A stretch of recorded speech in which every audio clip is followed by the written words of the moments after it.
जिसके बाद भगवान अपनाते हैं। भक्त और भगवान के बीच कितनी कठिन कठिन परीक्षाएं हुई हैं, तब जा करके भगवान, अभी हमें गुरु बनाना हो ना, एक नारियल केला लिए बना लिया, लेकिन परमात्मा कितनी परीक्षा लेकर के, कितनी परीक्षाओं से गुजरना पड़ता है। जब तो वो पूरी परीक्षा में हम पास नहीं होते तब तक नहीं आ गए। परीक्षित जी ने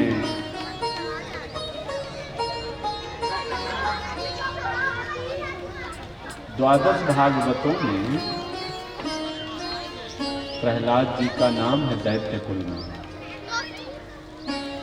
राजा बलि का किसको किस तरह भगवान की प्राप्ति हुई है, भगवान किसको मिलते हैं और कैसे मिलते हैं, भगवान क्या चाहते हैं। भगवान ये नहीं देखते हैं कि आप सुर हो या असुर हो।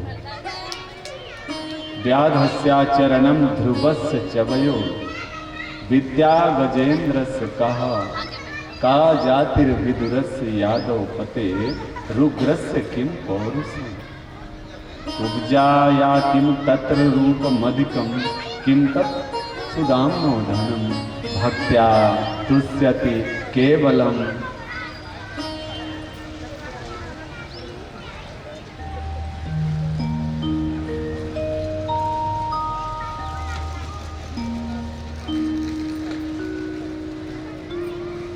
गोविंदा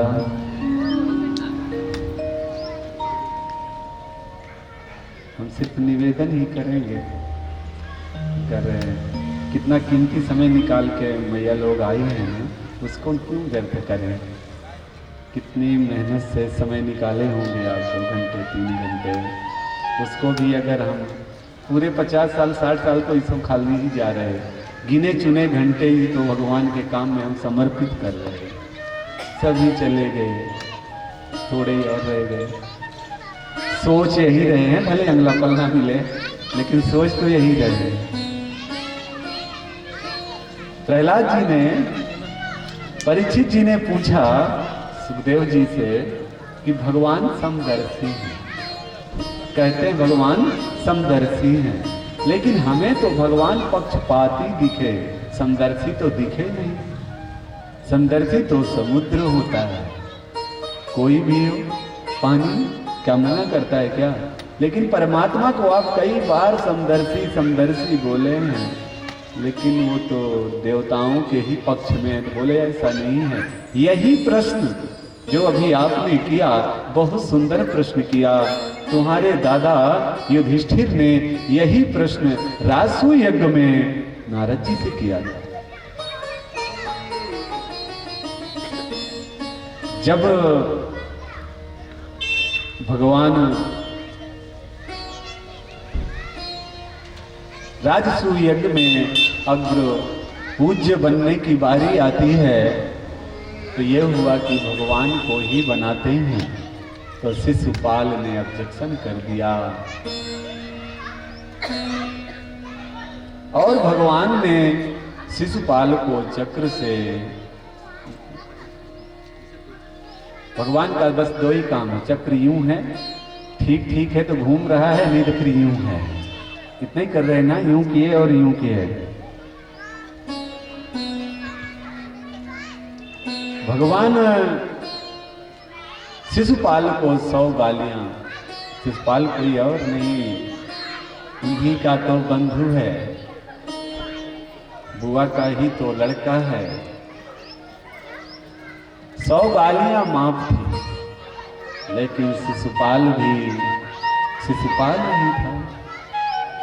तो जैसे भगवान ने शिरच्छेदन किया, तो जो ज्योति निकलती है, भगवान दोनों में मिलते हैं। आप या मित्रता कर लो या शत्रुता कर लो, शत्रु मित्र से ज्यादा शत्रु की याद आएगी, ये मेरे को धोखा दिया है। जब तक जीवन रहेगा ना, तब तक उसकी याद आएगी। देखेंगे इसने हमको धोखा दिया है। अब धोखा के कई रूप हैं, किसको किस माध्यम से मिला कलिकाल है, पर उसको जरूर नहीं भूल गोविंदा, उसको जरूर नहीं भूलते हैं धोखा देने वाले को। हर पल याद रखते, एक बार प्रेमी को भूल जाएंगे लेकिन दुश्मन को नहीं भूलते। शिशुपाल ने ज्योति निकलती है और भगवान में समा जाती है तो धर्मराज कहते हैं कि नारद जी ये ऐसा कौन सा पुण्य किया था? तो बोले इसका पुण्य तो इतना है, ये बोलो ये ऐसा कौन सा पाप किया था कि राक्षस योनि में आना पड़ा?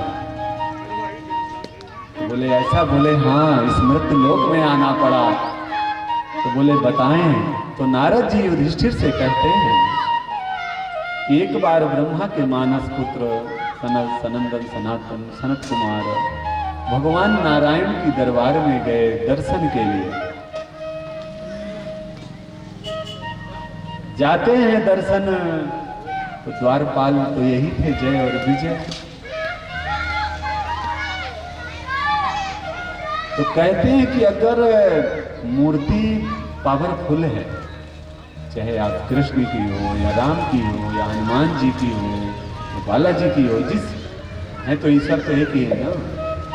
तो मूर्ति में बहुत पावर है, कोई भी मूर्ति रहने दीजिए। पावर से सबसे ज्यादा, जैसे कोई संसारिक दृष्टि से भी ले लें तो अगर कोई नेता है आज के पीठ का देवता है, तो अगर उनके जो चंगू मंगू होते हैं ना चाटुकार लोग, तो जो रहते हैं उनके अगल बगल सबसे बड़ी भूमिका उनकी होती है। जैसे मंदिर में परमात्मा तो है लेकिन पुजारी की बड़ी भूमिका होती है।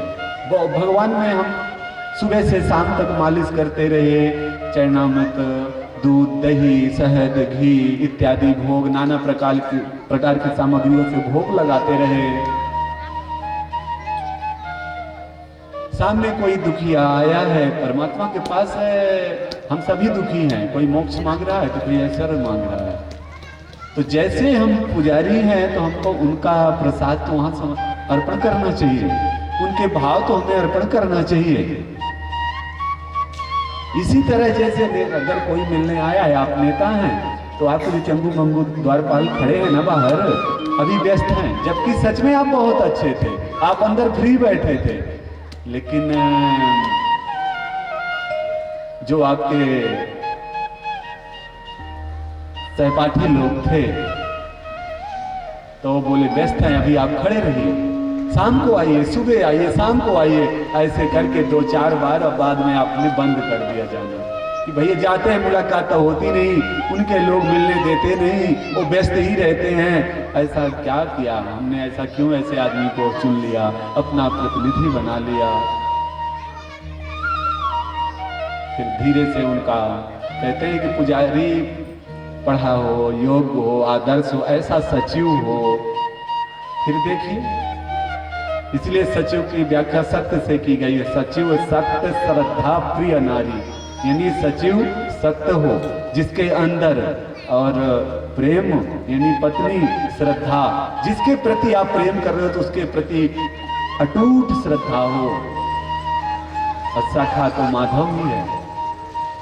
सचिव सत्य श्रद्धा प्रिय नारी, और माधव सरिस मीत हितकारी।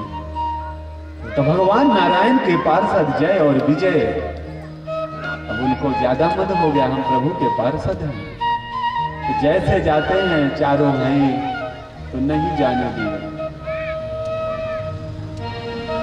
क्रोध नहीं करना चाहिए, पर अरे हमको तो कहीं ब्राह्मणों को, ऋषियों को कहीं रोक टोक नहीं है, कहीं भी कभी भी चले जाएं। और राम जी के दरबार में, नारायण के दरबार में तो बिल्कुल भी नहीं है। श्राप दे दिए, तुम जाओ, यहाँ के लायक नहीं हो, तुम मृत्यु लोक में जाओ, 3 जन्म के लिए राक्षस बन जाओ।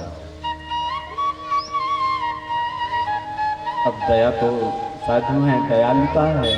अन्य विनय करने लग गए, तब तक भगवान भी आ जाते हैं।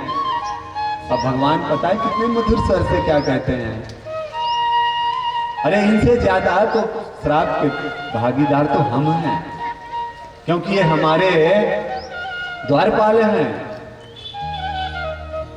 आपने जो किया अच्छा ही किया है। और परमात्मा ऋषियों का ही पक्ष लिए, लेकिन एक बार भी नहीं बोले आप अंदर चलिए। ऋषियों को अंदर नहीं ले गए, वैकुंठ में प्रवेश नहीं दिए। जितना तप था एक क्रोध करने से तप नष्ट हो गया, फिर तप करो। यहां अन्याय विनय किए तो बोले तुम राक्षस तो बनोगे, लेकिन भगवान के हाथों तुम्हारा उद्धार